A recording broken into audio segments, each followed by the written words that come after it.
द्वितीय बेताल। बताओ कि वह स्त्री किसकी होनी चाहिए। महाराज विक्रमादित्य पुनः उसी शीशम वृक्ष के नीचे पहुंचे।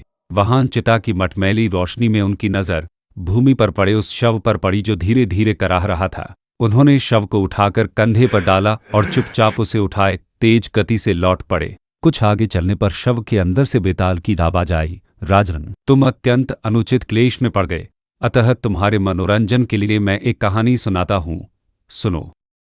3 तरुण ब्राह्मणों की कथा। भाग 1।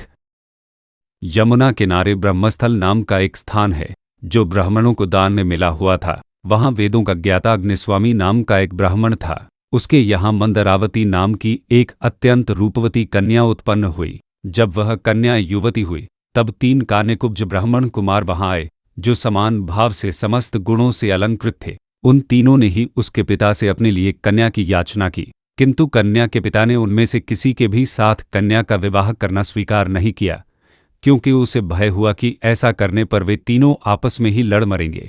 इस तरह वह कन्या कुंवारी ही रही। वे तीनों ब्राह्मण कुमार भी चकोर का व्रत लेकर उसके मुखमंडल पर टकटकी लगाए रात दिन वही रहने लगे। भाग 2। एक बार मंदारवती को अचानक दाहज्वर हो गया और उसी अवस्था में उसकी मौत हो गई। उसके मर जाने पर तीनों ब्राह्मण कुमार शोक से बड़े विकल हुए और उसे सजा संवार कर श्मशान ले गए, जहां उसका दाह संस्कार किया। उनमें से एक ने वहीं अपनी एक छोटी सी मढ़ैया बना ली और मंदारवती की चिता की भस्म अपने सिराहने रखकर एवं भीख में प्राप्त अन्न पर निर्वाह करता हुआ वहीं रहने लगा। दूसरा उसकी अस्थियों की भस्म लेकर गंगा तट पर चला गया और तीसरा योगी बनकर देश देशांतरों के भ्रमण के लिए निकल पड़ा। योगी बना वह ब्राह्मण घूमता फिरता एक दिन बत्रोलक नाम के गांव में जा पहुंचा। वहां अतिथि के रूप में उसने एक ब्राह्मण के घर में प्रवेश किया। ब्राह्मण द्वारा सम्मानित होकर जब वह भोजन करने बैठा तो उसी समय एक बालक ने जोर जोर से रोना शुरू कर दिया। बहुत बहलाने समझाने पर भी जब बालक चुप न हुआ तो घर की मालकिन ने क्रुद्ध होकर उसे हाथों में उठा लिया और जलती हुई अग्नि में फेंक दिया। आग में गिरते ही कोमल शरीर वाला वह बालक जलकर राख हो गया। यह देखकर उस योगी को रोमांच हुआ आया। उसने परोसे हुए भोजन को आगे सरका दिया और उठकर खड़ा होते हुए क्रोधित भाव में बोला, धिक्कार है आप लोगों पर, आप ब्राह्मण नहीं, कोई ब्रह्मराक्षस हैं। अब मैं तुम्हारे घर का भोजन तो क्या, एक अन्न का दाना भी ग्रहण नहीं करूंगा।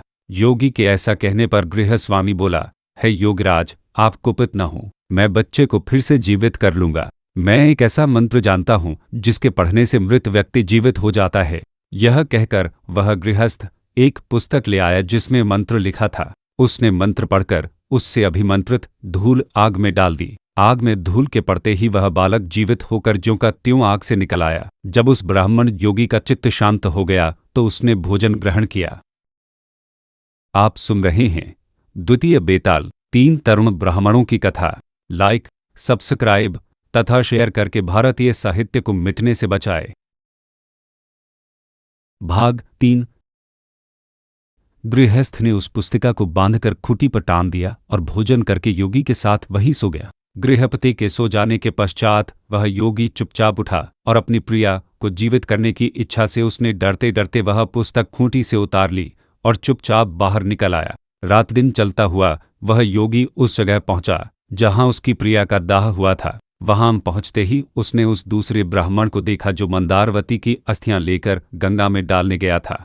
तब उस योगी ने उससे तथा उस पहले ब्राह्मण से, जिसने वहां कुटिया बना ली थी और चिता भस्म से सेज रच रखी थी, कहा कि तुम यह कुटिया यहाँ से हटा लो, जिससे मैं एक मंत्र शक्ति के द्वारा इस भस्म हुई मंदारवती को जीवित करके उठा। इस प्रकार उन्हें बहुत समझा बुझाकर उसने वह कुटिया उजाड़ डाली। तब वह योगी पुस्तक खोलकर मंत्र पढ़ने लगा। उसने धूल को अभिमंत्रित करके चिता भस्म में डाल दिया और मंदारवती उसमें से जीती जागती निकल आई।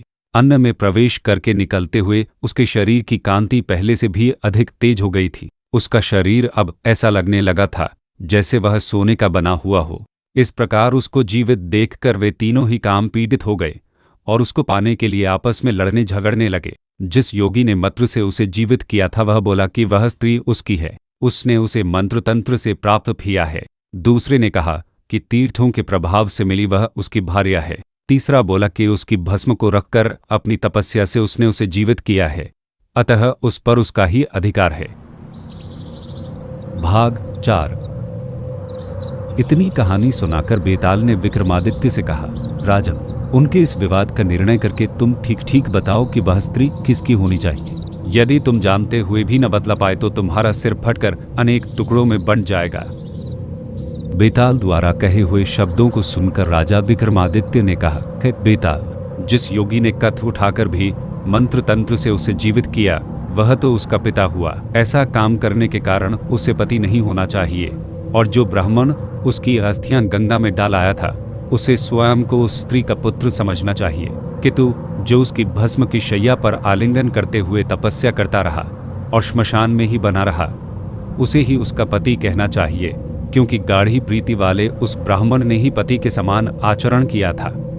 तूने ठीक उत्तर दिया राजा, किंतु ऐसा करके तूने अपना मौन भंग कर दिया, इसलिए मैं वापस चला अपने स्थान पर। यह कहकर बेताल उसके कंधे से उतर कर लोप हो गया। राजा ने भिक्षु के पास ले जाने के लिए उसे फिर से पाने के लिए कमर कसी, क्योंकि धीर वृत्ति वाले लोग प्राण देकर भी अपने दिए हुए वचन की रक्षा करते हैं। तब राजा फिर से उसी स्थान की ओर लौट पड़ा जहां से वह शव को उतार कर लाया था।